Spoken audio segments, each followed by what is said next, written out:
السلام عليكم ورحمة الله وبركاته. أعوذ بالله من الشيطان الرجيم. بسم الله الرحمن الرحيم. الحمد لله رب العالمين. اللهم صل على سيدنا محمد وعلى آل سيدنا مولانا محمد. رب اشرح لي صدري ويسر لي أمري واحلل عقدة من لساني يفقهوا قولي. أعوذ بكلمات الله التامة من كل شيطان وهامة ومن كل عين لامة ولا حول ولا قوة إلا بالله العلي العظيم. ബഹുമാന്യരായ മുഅ്മിനീങ്ങളെ മുഅ്മിനാത്തുകളെ, പരിശുദ്ധ ഖുർആനിലെ 232 പേജാണ് ഇന്ന് റൈഹാൻ ഖുർആൻ ക്ലാസ്സിൽ നമുക്ക് പഠിക്കാനുള്ളത്. അള്ളാഹു നമ്മുടെ ക്ലാസ് സ്വാലിഹായ അമലായി ഖബൂൽ ചെയ്യട്ടെ. നമ്മൾ ദുആ ചെയ്യാൻ കടപ്പെട്ട എല്ലാ ആളുകൾക്കും, പ്രത്യേകിച്ച് നമ്മുടെ മാതാപിതാക്കൾ, ഉസ്താദന്മാർ, മുഫസ്സിരീങ്ങൾ, പണ്ഡിതന്മാർ, ക്ലാസ് കേൾക്കുന്നവർ, പിന്നീട് റെഫർ ചെയ്യുന്നവർ, നമ്മുടെ ദുആ കൊണ്ട് വസിയത്ത് ചെയ്തവർ, എല്ലാവർക്കും അള്ളാഹു തആല രണ്ട് ലോകത്തും ഖൈർ പ്രദാനം ചെയ്യട്ടെ. ആമീൻ യാ റബ്ബൽ ആലമീൻ.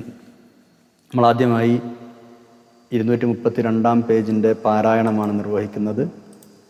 അഊദു ബില്ലാഹി മിനശ് ശൈത്വാനിർ റജീം. ബിസ്മില്ലാഹിർ റഹ്മാനിർ റഹീം. വയാ ഖൗമി ലാ യജ്രിമന്നകും ശിഖാഖി അൻ യുസീബകും മിസ്ലു മാ അസാബ ഖൗമ നൂഹിൻ ഔ ഖൗമ ഹൂദിൻ ഔ ഖൗമ സാലിഹ് വമാ ഖൗമ ലൂത്തിൻ മിൻകും ബിബഈദ് واستغفروا ربكم ثم توبوا إليه إن ربي رحيم ودود. قالوا يا شعيب ما نفقه كثيرا مما تقول وإنا لنراك فينا ضعيفا ولولا رهطك لرجمناك وما أنت علينا بعزيز. قال يا قوم رهطي أعز عليكم من الله واتخذتموه وراءكم ظهريا إن ربي بما تعملون محيط. ويا قوم اعملوا على مكانتكم إني عامل سوف تعلمون من يأتيه عذاب يخزيه ومن هو كاذب وارتقبوا إني معكم رقيب. ولما جاء أمرنا نجينا شعيبا والذين آمنوا معه برحمة منا وأخذت الذين ظلموا الصيحة فأصبحوا في ديارهم جاثمين كأن لم يغنوا فيها ألا بعدا لمدين كما بعدت ثمود.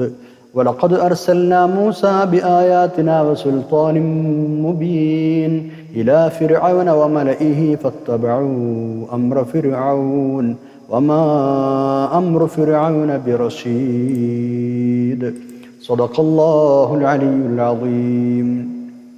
പരിശുദ്ധ ഖുർആനിലെ 11-ാം അധ്യായം സൂറത്ത് ഹൂദിലെ 89 മുതൽ 97 വരെയുള്ള 9 ആയത്തുകളാണ് നമ്മൾ ഓതിവെച്ചത്.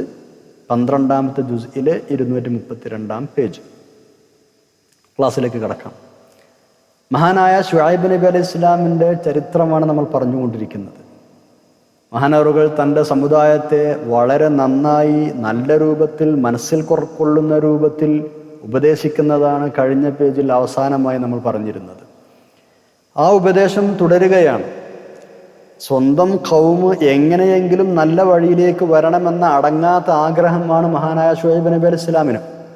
മഹാനവറുകൾ പറയാണ്, എൻ്റെ സഹോദരന്മാരെ, എൻ്റെ ജനങ്ങളെ, നിങ്ങൾ ഇങ്ങനെയൊക്കെ ചെയ്താൽ, അതായത് എൻ്റെ ആദർശത്തോട് എതിർപ്പ് പ്രകടിപ്പിക്കുക, അതേപോലെ ഞാൻ പറയുന്നതൊക്കെ നിഷേധിക്കുക, എന്നെ ശത്രുവായി കാണുക, ഇങ്ങനെയൊക്കെ നിങ്ങൾ ചെയ്താൽ ഇതെല്ലാം ദൂരവ്യാപകമായ പ്രത്യാഘാതങ്ങളാണ് ഉണ്ടാക്കുക. അത് നിങ്ങൾ മനസ്സിലാക്കണം. നിങ്ങളുടെ മുമ്പുണ്ടായിരുന്ന ചില സമൂഹങ്ങൾ അവരുടെ പ്രവാചകരോടും ഇങ്ങനെയൊക്കെ എതിർപ്പുകൾ പ്രകടിപ്പിച്ചിരുന്നു. എന്നെപ്പോലെ ആ പ്രവാചകന്മാരും അതത് സമൂഹങ്ങളിൽ അംഗങ്ങളായിരുന്നു. അങ്ങനെ എതിർപ്പുകൾ പ്രകടിപ്പിച്ചത് കാരണം വലിയ വലിയ ശിക്ഷകളാണ് ആ സമൂഹങ്ങൾക്ക് ഏറ്റുവാങ്ങേണ്ടി വന്നത്. അതുപോലെ എന്നോടുള്ള നിങ്ങളുടെ ശത്രുതയും ധിക്കാരവും തുടരാൻ തന്നെയാണ് നിങ്ങളുടെ തീരുമാനമെങ്കിൽ മുമ്പ് കഴിഞ്ഞു പോയ സമുദായങ്ങളായ നൂഹ്, ഹൂദ്, സാലിഹ് അലൈഹിമുസ്സലാം അവരുടെ ജനങ്ങൾക്ക്, അവരുടെ ഖൗമിന് ബാധിച്ചതുപോലെയുള്ള മഹാശിക്ഷ നിങ്ങളെയും ബാധിച്ചേക്കാം. അതിന് നിങ്ങൾ ഇടവരുത്തരുത്.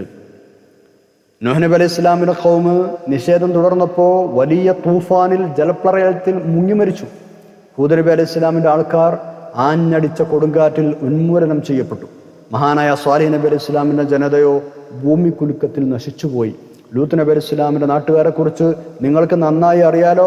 അവരുടെ നാടുകൾ കീഴ്മേൽ മറിക്കപ്പെട്ടിട്ട് ശവപ്പറമ്പായി മാറിയിട്ട് വളരെ കുറച്ചു കാലമല്ലേ ആയിട്ടുള്ളൂ. ആ പ്രദേശങ്ങളാവട്ടെ നിങ്ങൾ താമസിക്കുന്ന ഈ മദീനയിൽ നിന്ന് കൂടുതലൊന്നും ദൂരെയല്ലല്ലോ. ഇതാണ് മഹാനായ ശുഐബ് നബി അലൈഹി സ്വലാം ഖൗമിനോട് പറയുന്നത്. നോക്കാം 89-ാമത്തെ ആയത്ത്. ബിസ്മില്ലാഹിർ റഹ്മാനിർ റഹീം. വയാ ഖൗമി ലാ യജ്രിമന്നകും ശിഖാഖി അൻ യുസീബകും മിസ്ലു മാ അസാബ ഖൗമ നൂഹിൻ ഔ ഖൗമ ഹൂദിൻ ഔ ഖൗമ സാലിഹ് വമാ ഖൗമ ലൂത്തിൻ മിൻകും ബിബഈദ്. വയാ ഖൗമി, എൻ്റെ സമുദായമേ.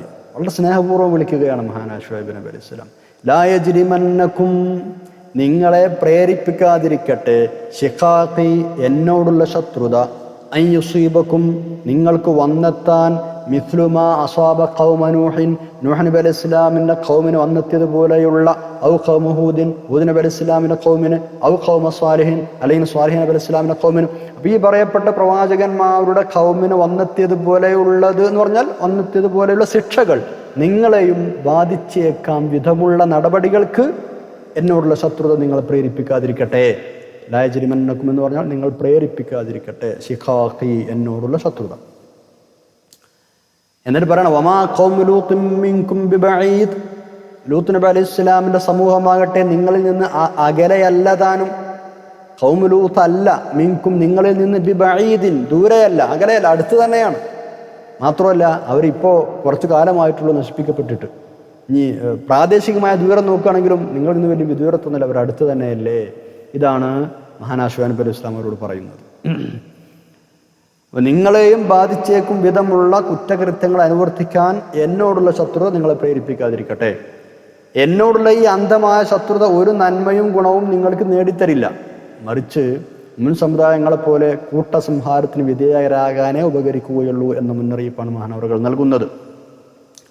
ലൂത്ത് നബി അലൈഹി ഇസ്ലാമിൻ്റെ ശേഷമാണ് മഹാനായ ശുഐബ് നബി അലൈഹി ഇസ്ലാം വരുന്നത്. രണ്ടാളുടെയും ഇടയിൽ വലിയ കാര്യവ്യത്യാസമൊന്നും ഉണ്ടായിരുന്നില്ല എന്നാണ്.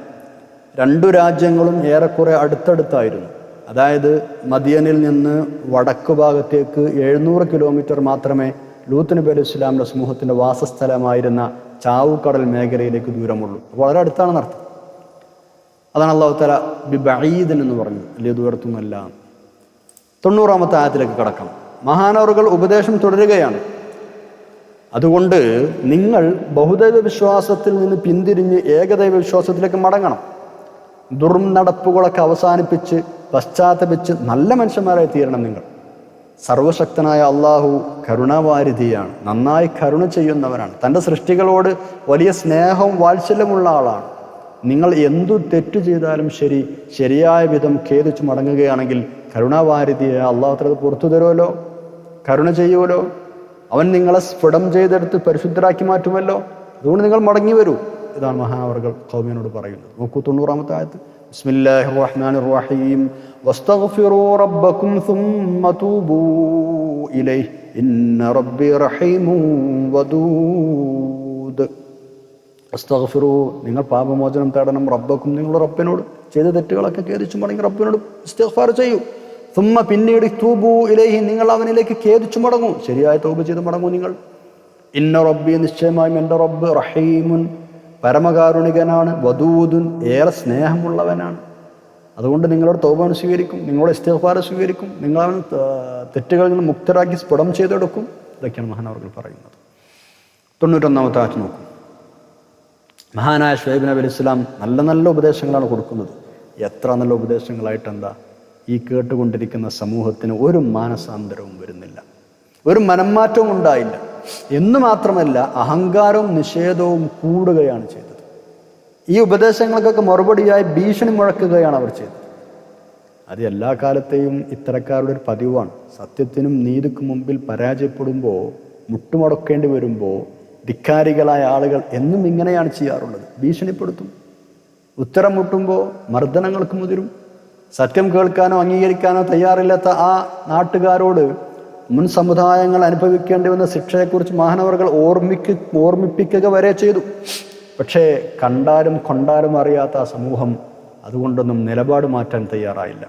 എന്താണ് അവർ പ്രതികരിച്ചതെന്നറിയോ? ഈ ഉപദേശങ്ങൾക്കൊക്കെ അവരുടെ പ്രതികരണം എന്താണെന്നറിയോ? ശുഐബേ, നീ പറയുന്ന അലൈഹിസ്സലാം, നീ പറയുന്ന ഈ കാര്യങ്ങളുണ്ടല്ലോ, അതൊന്നും ഒരുവിധം ഞങ്ങൾക്കൊന്നും മനസ്സിലാകുന്നില്ല. ഇതാണ് ഒന്നാമത്തെ ന്യായം. നീ പറയുന്നത് ഞങ്ങൾക്ക് തിരിയുന്നില്ല. രണ്ടാമതായി അവർ പറയുന്നത്, നീ ഞങ്ങളുടെ കൂട്ടത്തിലെ രണ്ടാം തരക്കാരനാണ്, ദുർബലനാണ് നീ. ഈ ആരോപണം തികച്ചും തെറ്റാണ്. ശുഐബ് നബി അലൈഹി സ്വലാം ദുർബലനോ രണ്ടാം കടക്കാരനോ അല്ല. നല്ല സമ്പന്നനായ നിലയും വിലയുള്ള ആളായിരുന്നു. നമ്മൾ മുമ്പ് പഠിച്ചിട്ടുണ്ട് അല്ലേ? പഠിച്ചിട്ടുണ്ട്. മൂന്നാമതായി അവർ പറയുന്നത്, നിന്നെ ഞങ്ങൾ കല്ലെറിഞ്ഞ് ദയനീയമായി കൊന്നുകളയുമായിരുന്നു, പക്ഷേ അതിനാകെ ഒരു തടസ്സമേ ഉള്ളൂ, നിന്റെ കുടുംബം. ശുഐബ് നബി അലൈഹി സ്വലാമിൻ്റെ കുടുംബം മറ്റു മദിയൻകാരെ പോലെ ശിർക്കിൻ്റെ ചേരിയിലാണ്. അപ്പോൾ ശുഐബ് നബി അലൈഹി സ്വലാമിനെ ഇവരെങ്ങാനും വധിച്ചാൽ അത് ആ കുടുംബക്കാരെ ചൊടിപ്പിച്ചേക്കാം. രക്തബന്ധം തൊട്ട് കളിച്ച് അങ്ങനെയാണല്ലോ. ഇതാണ് അവരാ പറഞ്ഞതിൻ്റെ അർത്ഥം. അതല്ലെങ്കിൽ അതിന് വേറെയും ഒരർത്ഥമുണ്ടാവാം. ആദർശപരമായി നീ വഴിപിഴച്ചവൻ തന്നെയാണ് ശരി, പക്ഷേ നിന്റെ ബന്ധുക്കളെ ഓർത്ത് ഞങ്ങൾ വെറുതെ വിടുകയാണ്. നാലാമതായി അവർ പറയുന്ന ന്യായം, നീ ഞങ്ങൾക്ക് തീരെ പ്രിയങ്കരനല്ല എന്ന് പറഞ്ഞാൽ നിനക്ക് ഞങ്ങളെ തിരുവരയില്ല എന്നർത്ഥം. ഈ പറഞ്ഞതൊക്കെയും വെറും ദുർന്യായങ്ങളാണ്. ശുഐബ് നബി സ്വലാം പറഞ്ഞ കാര്യങ്ങൾക്ക് ഇതൊന്നും മറുപടിയേ അല്ല. അതാർക്കും മനസ്സിലാവുന്നതേ ഉള്ളൂ. അവർക്ക് തിരിച്ചുത്തരം പറയാനില്ല. അപ്പം പിന്നെ ഭീഷണിപ്പെടുത്തുകയാണ്, തരം താഴ്ത്തുകയാണ്. നീ അങ്ങനത്തെ അങ്ങനെ കൊല്ലുന്നൊക്കെ പറഞ്ഞ് ഭീഷണിപ്പെടുത്തുകയാണ്. നോക്കൂ 91-ാമത്തെ ആയത്ത്. ബിസ്മില്ലാഹിർ റഹ്മാനിർ റഹീം. ഖാലൂ യാ ശുഐബ് മാ നഫ്ഖഹു കസീറൻ മിമ്മാ തഖൂലു വഇന്നാ ലനറാക ഫീനാ ളഈഫ വലൗലാ റഹ്തുക ലറജംനാക വമാ അൻത അലൈനാ ബിഅസീസ്. ഖാലൂ, അവർ പ്രതികരിച്ചു, മറുപടി പറയാണ് ശുഐബ് അലൈഹിസ്സലാം. യാ ശുഐബ് അലൈഹിസ്സലാം, മാ നഫ്ഖഹു, ഞങ്ങൾക്ക് മനസ്സിലാകുന്നില്ല, കസീറൻ മിമ്മാ തഖൂലു, നീ പറയുന്നതിൽ മിക്കതും, നീ ഞങ്ങൾക്ക് പഠിപ്പിച്ചു തരുന്ന ഉപദേശിക്കുന്ന ഈ പറയുന്ന കാര്യങ്ങളിൽ മിക്കതും, കസീറൻ മിക്കതും, മാ നഫ്ഖഹു ഞങ്ങൾക്ക് മനസ്സിലാകുന്നില്ല. അതൊന്ന്. രണ്ടാമത്തത്, വഇന്നാ ലനറാക ഫീനാ ളഈഫ, വഇന്നാ തീർച്ചയായും ഞങ്ങൾ, ലനറാക നിന്നെ ഞങ്ങൾ കാണുന്നു, ഫീന ഞങ്ങളുടെ കൂട്ടത്തിൽ, ലഈഫൻ ദുർബലനായി, നിസ്സാരനായി, രണ്ടാം തരക്കാരനായി. രണ്ട്. ഈ മൂന്നാമത്തത്, വലൗലാ റഹ്തുക ലറജംനാക, വലൗലാ റഹ്തുക നിന്റെ കുടുംബങ്ങളില്ലായിരുന്നുവെങ്കിൽ, ലറജംനാക ഞങ്ങൾ നിന്നെ എറിഞ്ഞുകൊല്ലുമായിരുന്നു. റഹ്ത്ത് എന്ന് പറഞ്ഞാൽ ചെറുക്ക് സംഘം, കൂട്ടം എന്നൊക്കെയാണ് അർത്ഥം. നിന്റെ സംഘം എന്ന് പറഞ്ഞാൽ നിന്റെ കുടുംബം എന്ന ഉദ്ദേശം. വലൗലാ റഹ്തുക നിന്റെ കുടുംബങ്ങളില്ലായിരുന്നുവെങ്കിൽ, ലറജംനാക ഞങ്ങൾ നിന്നെ എറിഞ്ഞുകൊല്ലുമായിരുന്നു. മൂന്നാമത്തെ ന്യായം. നാലാമത്തത്, വമാ അൻത അലൈനാ ബിഅസീസ്, നീ ഞങ്ങളുടെ അടുക്കൽ ആദരണീയൻ അല്ല തന്നെ. നിനക്ക് ഞങ്ങൾക്ക് ഒരു വിലയില്ല, നീ ഞങ്ങൾക്ക് അസീസ് അല്ല എന്ന് പറഞ്ഞാൽ ആദരണീയനല്ല, ബഹുമാനിക്കപ്പെടുന്ന ആളല്ല, ഒരു വില എന്തെങ്കിലും കൽപ്പിക്കപ്പെടുന്ന ആളല്ല, പ്രിയങ്കരനല്ല എന്നൊക്കെ അർത്ഥം. ഖാലൂ യാ ശുഐബ് മാ നഫ്ഖഹു കസീറൻ മിമ്മാ തഖൂൽ, നീ പറയുന്ന അധിക കാര്യങ്ങളും മനസ്സിലാകുന്നില്ല ഞങ്ങൾക്ക്. സത്യം കേൾക്കാൻ അവർ തീരെ സന്നദ്ധരായിരുന്നില്ല എന്നതിന് ഒന്നാമത്തെ തെളിവാണിത്.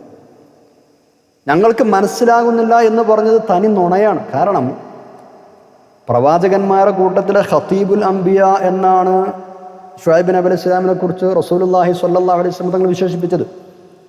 അപ്പം അത്തരം ഒരാൾ സംസാരിക്കുമ്പോൾ എല്ലാവർക്കും നന്നായി മനസ്സിലാകുന്ന രൂപത്തിൽ തന്നെയല്ലേ സംസാരിക്കുക. അപ്പോഴല്ലേ അയാളെക്കുറിച്ച് നല്ലൊരു പ്രാസംഗികൻ എന്ന് പറയുകയുള്ളൂ.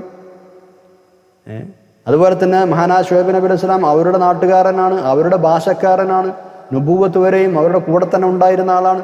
അന്നൊന്നും അവർക്ക് ഇദ്ദേഹം പറഞ്ഞത് മനസ്സിലാകാതിരുന്നിട്ടില്ല. നുബൂവത്ത് വരെയും അവർ സന്തോഷത്തോടെ കൂടിക്കഴിഞ്ഞ ആളുകളാണ്.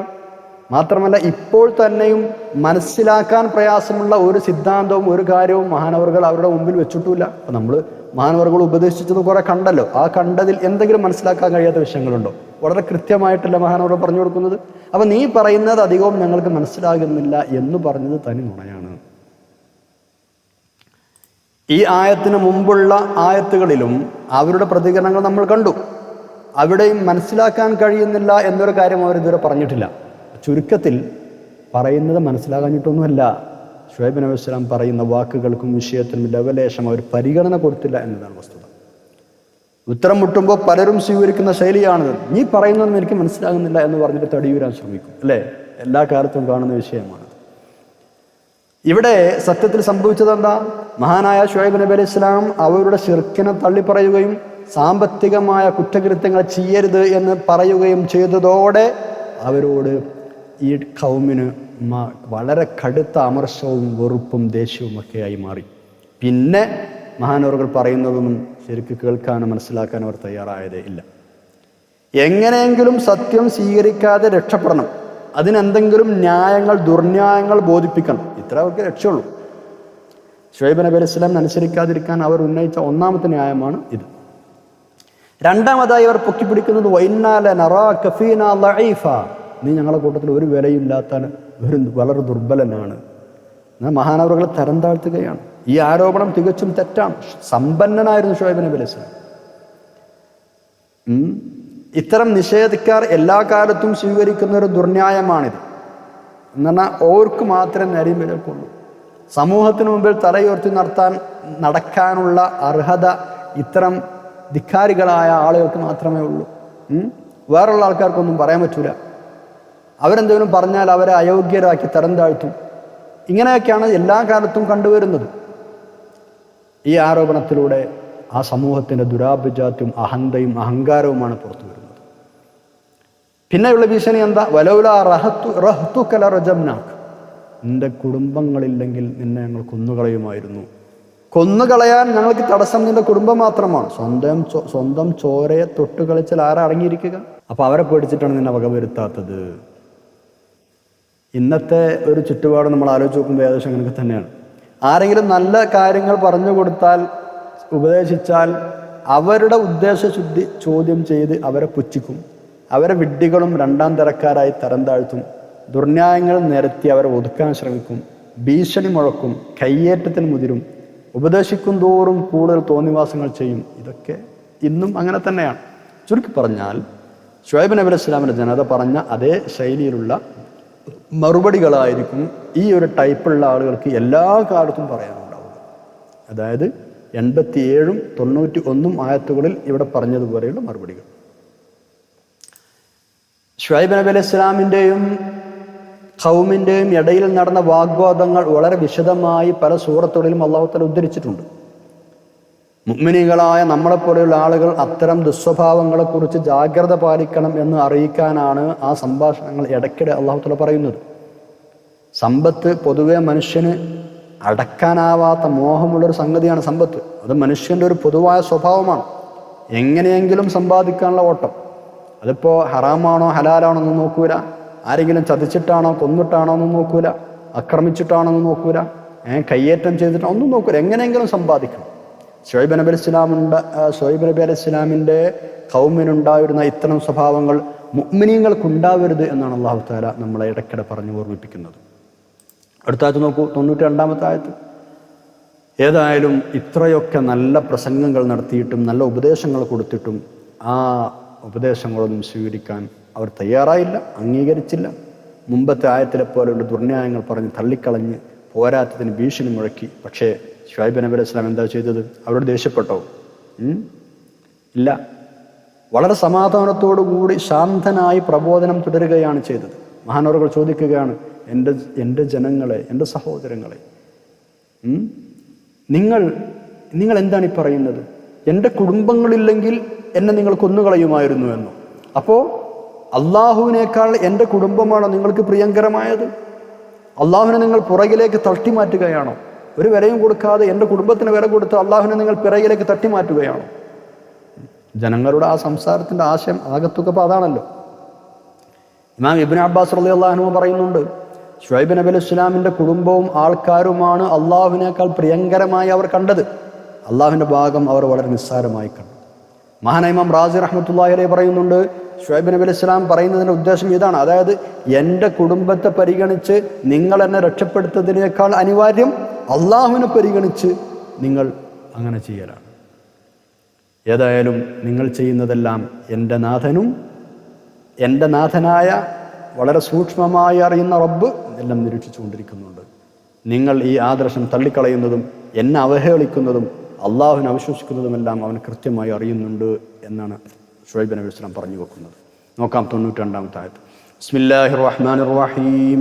ഖാല യാ ഖൗമി അറഹ്തി അഅസ്സു അലൈക്കും മിനല്ലാഹി വത്തഖൽതുമൂഹു വറാഅക്കും ളഹിരിയ ഇന്ന റബ്ബി ബിമാ തഅമലൂന മുഹീത്ത്.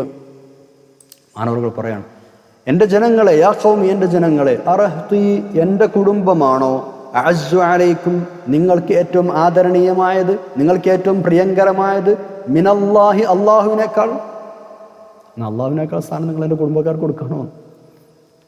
അറഹ്തി അഅസ്സു അലൈക്കും മിനല്ലാഹ്, എൻ്റെ കുടുംബമാണോ നിങ്ങൾക്ക് അള്ളാഹുവിനേക്കാൾ ആദരണീയർ. വത്തഖദ്തുമൂഹു, നിങ്ങൾ അള്ളാഹുവിനെ ആക്കുകയാണോ, വറാഅക്കും, നിങ്ങളുടെ പിറയിലേക്ക് ലഹിരിയൻ തട്ടിമാറ്റിയിട്ട്. വത്തഖദ്തുമൂഹു വറാഅക്കും ലഹിരിയ, അവനെ നിങ്ങൾ പിന്നിലേക്ക് തള്ളിവിട്ടിരിക്കുകയാണോ. വറാ എന്ന് പറഞ്ഞാൽ പിൻഭാഗം അല്ലേ. വത്തഖദ്തുമൂഹു, അള്ളാഹുവിനെ നിങ്ങൾ ആക്കുകയാണോ, വറാഅക്കും ലഹിരിയൻ, നിങ്ങളുടെ പിന്നിലേക്ക് തള്ളിവിട്ടിരിക്കുകയാണോ. ഇന്ന റബ്ബി ബിമാ തഅമലൂൻ, തീർച്ചയായും എൻ്റെ രക്ഷിതാവ് ബിമാ തഅമലൂന, നിങ്ങൾ പ്രവർത്തിക്കുന്നതിനെ കുറിച്ചെല്ലാം മുഹീത്തുൻ, സമഗ്രമായി അറിയുന്നവനാണ്, വലയം ചെയ്ത് അറിയുന്നവനാണ്. 93-ാമത്തെ ആയത്ത് നോക്കൂ. ശുഐബ് നബി അലൈഹി ഇസ്ലാമിനെതിരെ തൻ്റെ ഖൗമ് വധഭീഷണി മുഴക്കിയ നമ്മൾ നേരത്തെ പറഞ്ഞല്ലോ. അതിന് 2 രൂപത്തിലാണ് മഹാനുകൾ മറുപടി പറഞ്ഞത്. ഒന്നാമത്തേത് തൊട്ട് മുമ്പുള്ള 92-ാം ആയത്തിൽ പറഞ്ഞു. രണ്ടാമത്തെ മറുപടിയാണ് ഇനി 93-ൽ പറയുന്നത്. എന്താണ് ആ മറുപടി?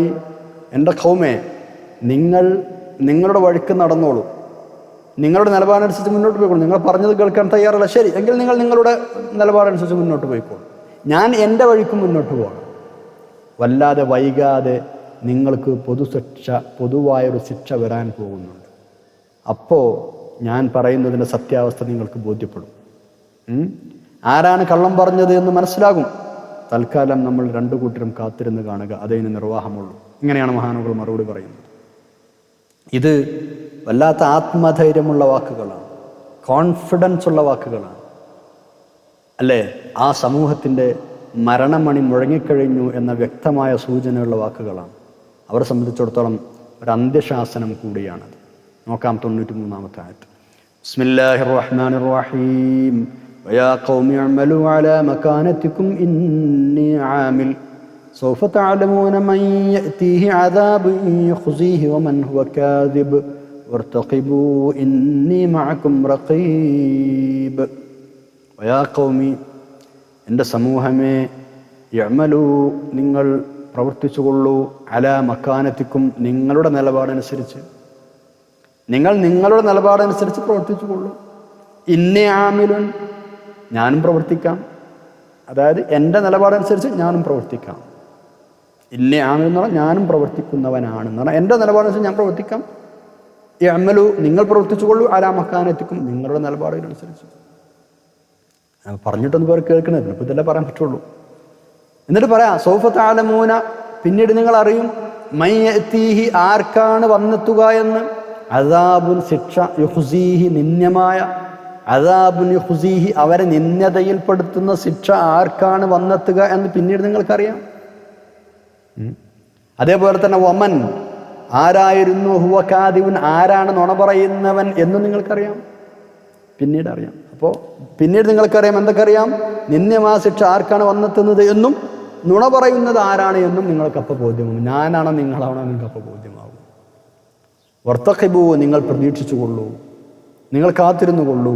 ഇന്നി, തീർച്ചയായും ഞാനും, മഅക്കും, നിങ്ങളുടെ കൂടെ, റഖീബുൻ, കാത്തിരിക്കുന്നവൻ തന്നെയാണ്. നിങ്ങൾ പ്രതീക്ഷിച്ചിരിക്കുക, ഞാനും നിങ്ങളോടൊപ്പം പ്രതീക്ഷിച്ചിരിക്കുന്നവനാണ്. വയാ ഖൗമി അഅ്മലൂ അലാ മകാനതികും, നിങ്ങൾ നിങ്ങളുടെ വഴിക്ക് പ്രവർത്തിച്ചോളൂ എന്ന് പറഞ്ഞാൽ എന്നെ പീഡിപ്പിക്കാനും ദേഹോപദ്രവം ഏൽപ്പിക്കാനും വരെ നിങ്ങൾ സന്നദ്ധരാണല്ലോ, ആ വഴിക്ക് തന്നെ മുന്നേറിക്കോളൂ, നിങ്ങൾ നിങ്ങളുടെ നിലപാടനുസരിച്ച് പോയിക്കോളൂ. അതേസമയം ആ പ്രവാചകനെടുത്ത നിലപാടെന്താണ്? സമാധാനത്തിൻ്റെ നിലപാടാണ്, മാന്യതയുടെ മാർഗമാണ് അല്ലേ. മഹാനവറുകൾ എന്താ പറഞ്ഞത്?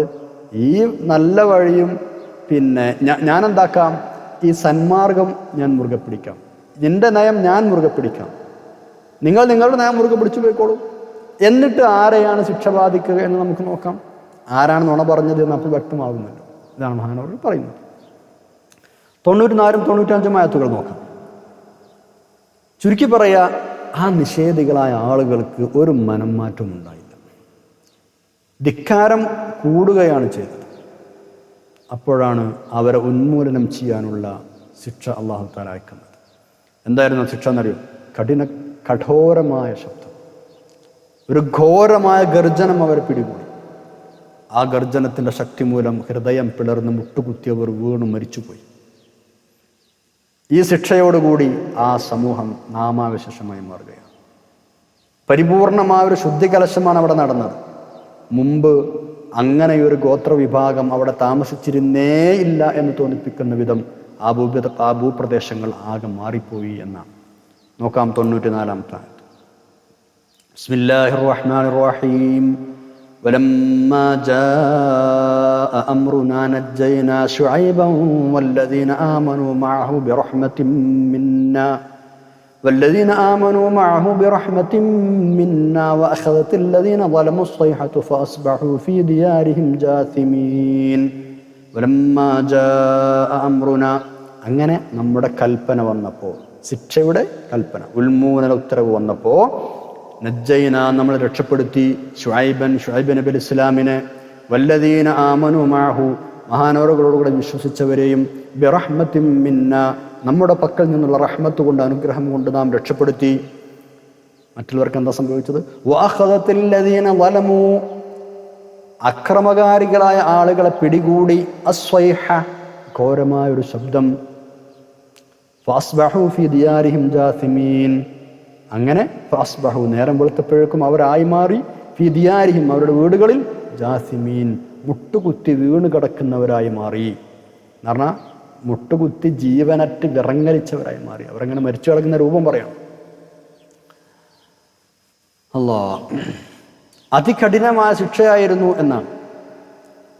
ആ ശിക്ഷയുടെ ആദ്യത്തെ സ്റ്റെപ്പ് എന്തായിരുന്നു എന്നറിയോ? കഠിനമായ ചൂട്. തീക്കാറ്റ് സഹിക്കാതെ, അത് ശ്വസിക്കാനാകാതെ അവർ എന്തായി? വീടുകളിൽ നിന്ന് മരുഭൂമിയിലേക്ക് ഇറങ്ങിയോടി, പുറത്തേക്ക് ഇറങ്ങിയോടി. മേലോട്ട് നോക്കിയപ്പോൾ അവിടെ ഏതാ നല്ല മേഘത്തണൽ കാണുന്നുണ്ട്. അപ്പോൾ മേഘത്തിൻ്റെ തണൽ കണ്ടപ്പോൾ എല്ലാവരും കൂടെ അങ്ങോട്ട് ചെന്നു, ആ മേഘത്തിൻ്റെ താഴേക്ക് ചെന്നു. എല്ലാവരും കൂടെ മേഘത്തിൻ്റെ താഴെ എത്തിയപ്പോൾ ആ മേഘത്തിൽ നിന്ന് ശക്തമായ തീ വർഷിക്കാൻ തുടങ്ങി. അതോടൊപ്പം ഘോരമായ ശബ്ദവും അവരെ പിടികൂടി. എല്ലാ ആളുകളും മരിച്ചു വീണു.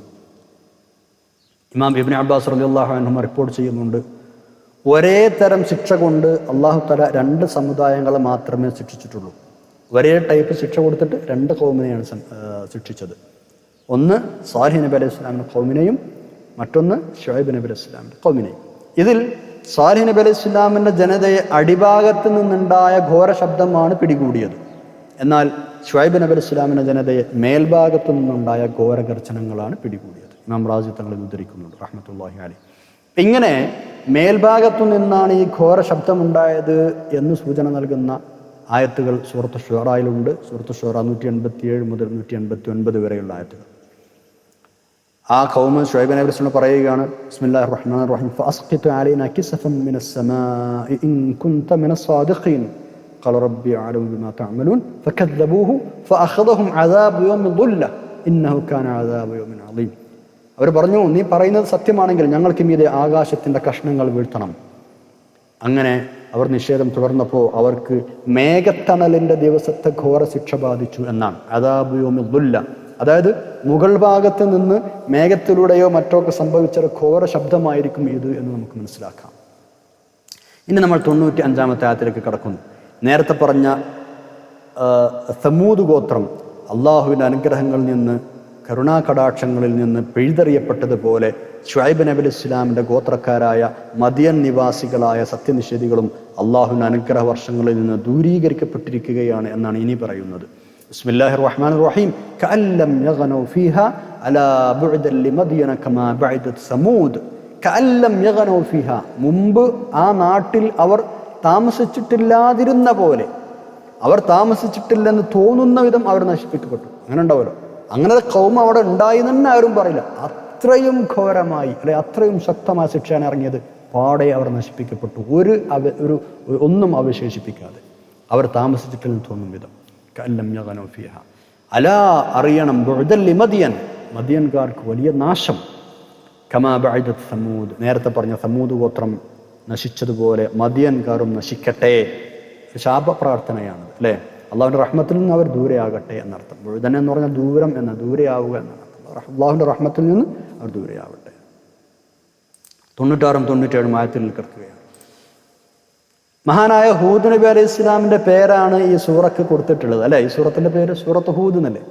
എന്നാലും വേറെ പല പ്രവാചകന്മാരുടെയും ഉമ്മത്തുകളുടെയും ചരിത്രം ഇതിലുണ്ട്. നമ്മൾ കുറേ പറഞ്ഞു കഴിഞ്ഞല്ലോ. ഇപ്പോൾ 6 ഉമ്മത്തുകളുടെ ചരിത്രം പറഞ്ഞു കഴിഞ്ഞു. 7ാമതായി ഇനി പറയുന്നത് മഹാനായ മൂസാ നബി അലൈഹി ഇസ്ലാമിൻ്റെ ചരിത്രമാണ്. ഖുർആനിൽ പല സ്ഥലങ്ങളിലും മൂസാ നബി അലൈഹി ഇസ്ലാമിൻ്റെ ചരിത്രം വിശദമായി പറഞ്ഞിട്ടുണ്ട്. മാത്രമല്ല, ചരിത്രം പറഞ്ഞ കൂട്ടത്തിൽ ഏറ്റവും മുൻപന്തിയിൽ നിൽക്കുന്നത് മൂസാ നബി അലൈഹി ഇസ്ലാം തന്നെയാണ്. പക്ഷേ ഇവിടെ ഈ സൂറയിൽ വളരെ പരിമിതമായ ചില ആയത്തുകളിൽ ആ ചരിത്രം ഒന്നിങ്ങനെ സ്പർശിക്കുക മാത്രമേ ചെയ്യുന്നുള്ളൂ, വിശദീകരിക്കുന്നില്ല. അത് ചുരുക്കി പറയുകയാണ് എന്നർത്ഥം. ഫിർഔനിൻ്റെയും അവൻ്റെ അനുയായികളുടെയും അടുത്തേക്ക് സ്പഷ്ടമായ ദൃഷ്ടാന്തങ്ങളുമായി നാം മൂസാ നബി അലൈഹി ഇസ്ലാമിനെ നിയോഗിച്ചു എന്നാണ് പറയുന്നത്. ഫിർഔൻ ഞാനാണ് നിങ്ങളുടെ സമുന്നതനായ ദൈവം എന്ന് വാദിച്ചിരുന്നു. അന റബ്ബുക്കുമുൽ ആല അല്ലേ? ആ ഖൗം എന്ത് ചെയ്തു? അയാളാ പറഞ്ഞത് അപ്പടി സ്വീകരിച്ചു. അയാൾ എന്ത് പൊട്ടത്തരം പറഞ്ഞാലും ഖൗം അംഗീകരിക്കും. ഞാനാണ് നിങ്ങളുടെ വലിയ റബ്ബ് എന്ന് പറഞ്ഞപ്പോൾ അതും ആ ഖൗം അംഗീകരിച്ചു. വിഡ്ഢികളായ ജനതയാണവർ. അതാണ് അല്ലാഹു തആല പറയുന്നത്. 96 97 നോക്കൂ. ബിസ്മില്ലാഹിർ റഹ്മാനിർ റഹീം. വലഖദ് അർസൽനാ മൂസാ ബിആയാതിനാ വസുൽത്താനിൻ മുബീൻ ഇലാ ഫിർഔന വമലഇഹി ഫത്തബഉ അംറ ഫിർഔൻ വമാ അംറു ഫിർഔന ബിറശീദ്. വലഖദ് അർസൽനാ, തീർച്ചയായും നമ്മൾ അയച്ചു മൂസാ നബി അലൈഹി ഇസ്ലാമിനെ ബിആയാതിനാ, നമ്മുടെ ദൃഷ്ടാന്തങ്ങൾ സഹിതം, വസുൽത്താനിൻ മുബീൻ, വ്യക്തമായ തെളിവുകളോടും കൂടെ. വസുൽത്താനിൻ മുബീൻ, വ്യക്തമായ തെളിവുകളോടും ദൃഷ്ടാന്തങ്ങളും സഹിതം മൂസാ നബി അലൈഹി ഇസ്ലാമിനെ നാം നിയോഗിച്ചു. എവിടേക്കാണ് നിയോഗിച്ചത്? ഇലാ ഫിർഔന, ഫിർഔന്റെ അടുത്തേക്ക്, വമലഇഹി, അവന്റെ വിശിഷ്ടരുടെ അടുത്തേക്ക്, അവന്റെ പ്രമുഖരായ ആളുകളുടെ, എന്താണ് അവന്റെ സമുദായം എന്നർത്ഥം, അവന്റെ ഖൗം എന്നർത്ഥം. ഫിർഔനും പ്രമുഖരും കൂടിയാണല്ലോ ആകെ പ്രശ്നങ്ങളൊക്കെ ഉണ്ടാക്കുന്നത്. അപ്പൊ ഇലാ ഫിർഔന വമലഇഹി, ഫിർഔന്റെയും അവന്റെ വിശിഷ്ടരായ ആളുകളുടെ അടുത്തേക്ക് നാം മൂസാ നബി അലൈഹി ഇസ്ലാമിനെ പറഞ്ഞു അയച്ചു. ആ ആളുകൾ എന്താ ചെയ്തത്? ഫത്തബഉ, അവർ പിൻപറ്റി, അംറ ഫിർഔൻ, ഫിർഔനിന്റെ കൽപ്പനകളെ, ഫിർഔന്റെ ഉത്തരവുകൾ പിൻപറ്റുകയാണ് ആ സമൂഹം ചെയ്തത്. ആ ചങ്ങായിന്റെ ഉത്തരവുകൾ പിൻപറ്റാൻ കൊള്ളാവുന്നതാണോ? അതോട്ടല്ലതാനും. വമാ അംറു ഫിർഔന ബിറശീദ്, ആ ഫിർഔനിന്റെ അമ്രാവട്ടെ സന്മാർഗനിഷ്ഠമല്ലായിരുന്നു. അവന്റെ ഉത്തരവുകൾ വിവേകമുള്ളതായിരുന്നില്ല. വിവേകമുള്ള ഉത്തരവുകളല്ലേ പിൻപറ്റാൻ പറ്റുക? ഈ ഖൗം എന്ത് ചെയ്തു? അവൻ എന്ത് പറഞ്ഞാലും കേൾക്കും. അങ്ങനെ അവൻ പറഞ്ഞതൊക്കെ അനുസരിച്ച് മുന്നോട്ട് പോവുകയാണ്. വമാ അംറു ഫിർഔൻ, ഫിർഔനിന്റെ കൽപ്പനകളല്ല, ബിറശീദിൻ, സന്മാർഗനിഷ്ഠമല്ല, തൻ്റെയുടെ സ്വഭാവമുള്ളതല്ല, വിവേകമുള്ള കൽപ്പനകളല്ല എന്നർത്ഥം. ഇതൊക്കെയാണ് അല്ലാഹു തആല ആ ഖൗമിൻ്റെ വിഡ്ഢിത്തരം എത്രമാത്രം ഉണ്ടായിരുന്നു എന്ന് സൂചിപ്പിച്ചു തരികയാണ്. ഇത്രയുമാണ് ഇന്നത്തെ ക്ലാസ്സിൽ നമുക്ക് പഠിക്കാനുള്ളത്. ഇൻഷാ അല്ലാഹ് ഇനി അടുത്ത പേജിൽ ബാക്കിയുള്ള വിഷയങ്ങൾ പഠിക്കാം. അല്ലാഹു തൗഫീഖ് ചെയ്യട്ടെ. ആമീൻ. നമുക്ക് ദുആ ചെയ്ത് പിരിയാം. അൽഹംദുലില്ലാഹി റബ്ബിൽ ആലമീൻ. അല്ലാഹുമ്മ സ്വല്ലി അലാ സയ്യിദിനാ മുഹമ്മദിൻ വഅലാ ആലി സയ്യിദിനാ മൗലാനാ മുഹമ്മദ്. അല്ലാഹു ഞങ്ങൾ പറഞ്ഞതും കേട്ടതും സ്വീകരിക്കണം റബ്ബേ. മഹാന്മാരായ അമ്പിയാക്കളോട് കൂടെ ഞങ്ങളെയും നാളെ ജന്നാത്തിൽ ഒരുമിച്ച് കൂട്ടിത്തരണം തമ്പുരാന്. ഞങ്ങളെല്ലാ തെറ്റുകുറ്റങ്ങളും പുറത്ത് മാപ്പാക്കി തരണം അല്ലാഹ്. ആഖിബത്ത് നന്നാക്കണം തമ്പുരാന്. ഞങ്ങൾ ദുആ ചെയ്യാൻ കടപ്പെട്ട എല്ലാവർക്കും, പ്രത്യേകം ഉമ്മമാരും ഉപ്പമാർ, ഉസ്താദുമാർ, ഞങ്ങൾക്ക് പ്രിയപ്പെട്ട ആളുകൾ, മുഫസ്സിരീങ്ങൾ, പണ്ഡിതന്മാർ, ഇത് കേൾക്കുന്നവർ, പഠിക്കുന്നവർ, ദുആ കൊണ്ട് വസിയത്ത് എല്ലാവർക്കും ഖൈറും സലാമത്തും നൽകണം അല്ലാഹ്. എല്ലാവരുടെയും രോഗങ്ങൾ ശിഫാക്കണം തമ്പുരാന്. ഞങ്ങളുടെ മനസ്സും സ്വഭാവവും ഒക്കെ നന്നാക്കി തരണേ അല്ലാഹ്.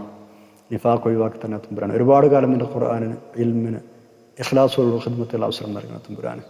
اللهم اجعل جمعنا هذا جمعا مرحوما وتفرقنا من بعده تفرقا معصوما. ഞങ്ങൾ ചെയ്യുന്ന അമലുകളുടെ പ്രതിഫലം ഞങ്ങളുടെ ഉപ്പാക്കും ഉമ്മാക്കും വേണ്ടപ്പെട്ടവർക്ക് എത്തിച്ചു കൊടുക്കണം റഹ്മാൻ.